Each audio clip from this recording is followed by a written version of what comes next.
Ny fankalazana ny fahasivy-amby-roapolo ny volana Martsa nankalaza izany ihany koa ary zareo tao amin'ny commune Ambohitrimanjaka tao antina nahatsiarovana izay zanaka Ambohitrimanjaka maty tao anatin'izay tolony 7 zay dia nisy ny fanateram-boninkazo no tanterahana ity fotoana ity izay nanehoana ihany koa ny firaisan-kina sy ny fitiavan-tanindrazana.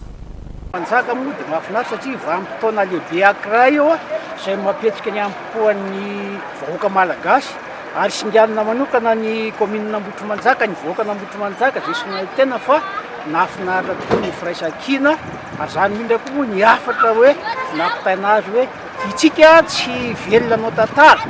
fa miaino anatin'ny tantara izany hoe reny vanim-potoana lehibe izay tsy azo kosehany ireny dia tokony tsara ampianarina ny taranaka fara-mandimby anisan'izany reny ankizy mpianatra. Commune eto Ambohitrimanjaka moa izay tantananay manokana dia zava-dehibe indrindra izany vanim-potoana izany satria tsy izay rerina mora izany fa tantana eto amin'ny firenena.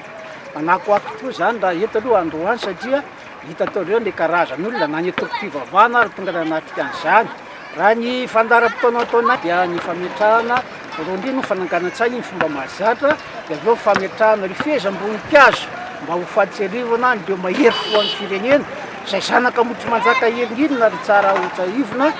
dia ankoatran'izay dia nisy fitaovam-pivavahana ihany koa ho fangataham-pitahiana ny firenena sady ihany koa ho fangataham-pitahiana ny vahoaka ary tsy adino indrindra ireo mahery fo izay lavo ny heritsy ny tory teto amin'ny tany sy ny firenena. Ny hafatra petraka ho an'ny taranaka dia tsotra ihany. Ianareo izay tonga amin'izao vaninandriananareo izao, ianareo no avy ny ampitso